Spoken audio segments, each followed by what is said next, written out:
What's good, YouTube? It's SKY Jordan. In today's video, I'm tired of people asking me, do I think vocal presets are a scam?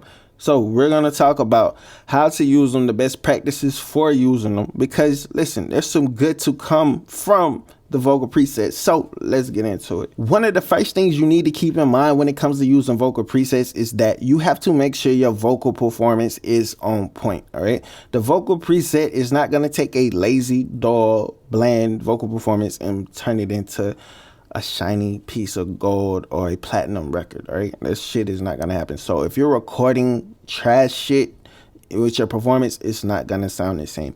And the thing that you got to understand about these vocal presets is you don't have to be a Lil Durk type artist to use a Lil Durk vocal preset. You don't have to be a Lil Baby type artist to use a Lil Baby. You can use whichever one you choose, because a lot of these templates and presets have the same exact plugins, same settings, but the only things that they change are like the reverb. They might tweak the EQ a little bit. So keep that in mind, all right? Your vocal performance matters way more than a vocal preset or a template, all right? So keep that in mind. Like the preset, use it, cool, fine, but make sure your vocal performance is on point. Second thing, when it comes to using vocal presets, save the settings to the plugins that you actually like.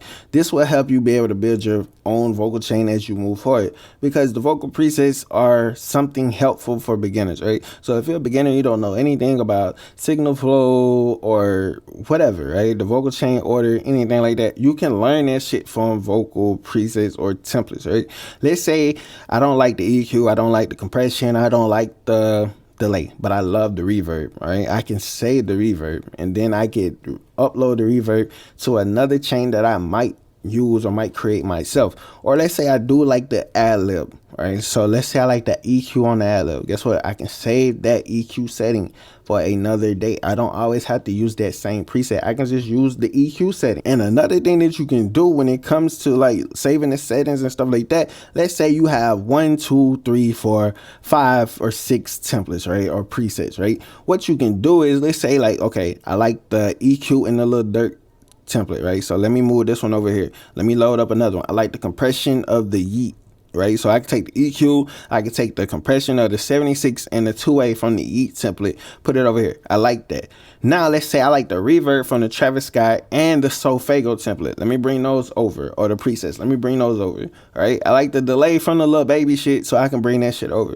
So now I done mixed and matched and created the perfect vocal chain for me that might work for this particular song. And you can do that shit for each song. So if you have access to, let's say 10, 15 templates or presets, mix and match the shit, right? And save the shit that you need, delete the shit that you don't, all right?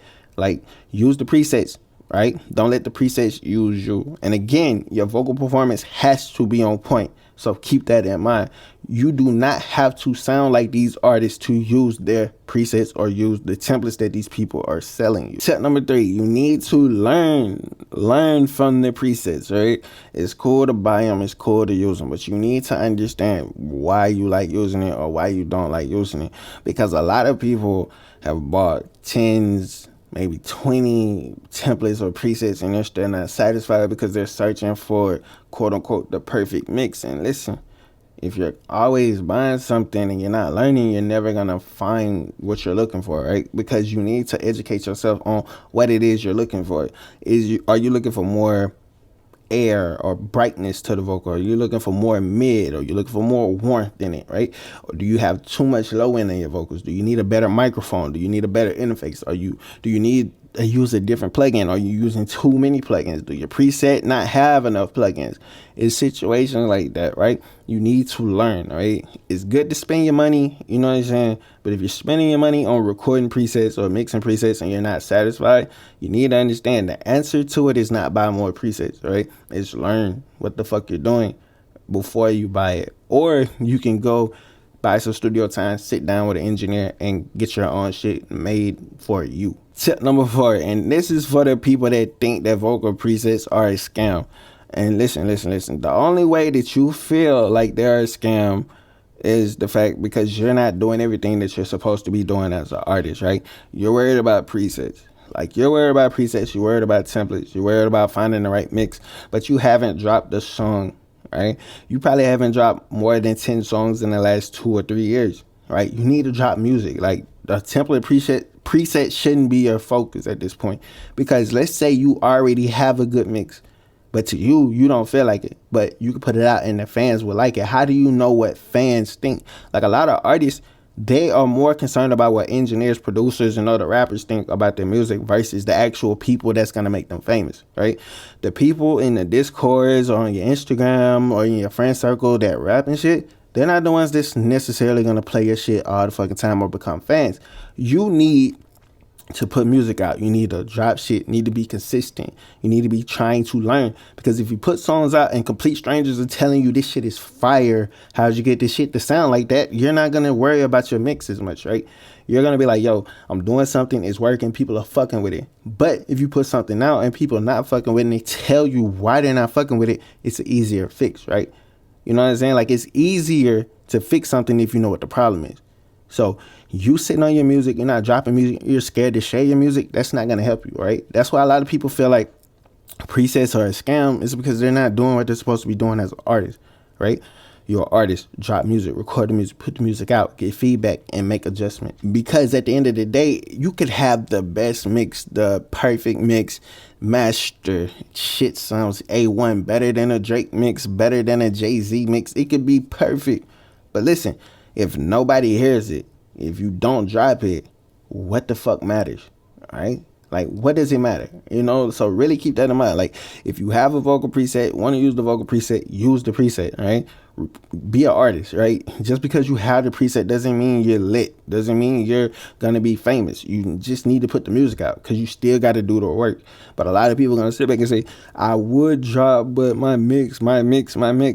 Fuck all that. Like, if you're waiting for the perfect time for the mix, you're losing, right? You're losing. Each day you're losing, right? It's another person that's dropping. They might not have the best mix, but they're dropping consistently. They're getting better each week, getting better each month. And you're steady behind worrying about a mix, but they're dropping. They're getting in the algorithm. They're on people's radar. You know what I'm saying? They're growing. The audience is growing with them. So keep that in mind. You got to understand this, all right? Vocal presets are cool, all right? Some of the dopest templates online are free though. So, but you gotta understand, vocal presets, templates, all this shit cool, all right? I review them. I fuck with the people that sell them. Shit cool, right? I know the fans love the shit, whatever. Shit cool. You know what I'm saying? The shit can be helpful, but you need to understand, at the end of the day, it's about you and the music that you make and how you present yourself as an artist. All right, so use the vocal presets. Don't let the vocal presets use you. Stop relying on the presets to get you right. All right, because at the end of the day, you still gotta learn signal flow, what you like, what you don't like, how to tweak. All right, so keep that shit in mind. All right, because I don't have a problem with the presets. I don't have a problem with the templates. All right, so I just wanted to bring this information to you to kind of see what y'all think in the comment section below. Do you think that they are scam, or do you think they're helpful? All right, let me know in the comment section below. But listen, make sure you like, comment, subscribe to the channel. It's your boy SKY Jordan. I'm out of here. All right, cool.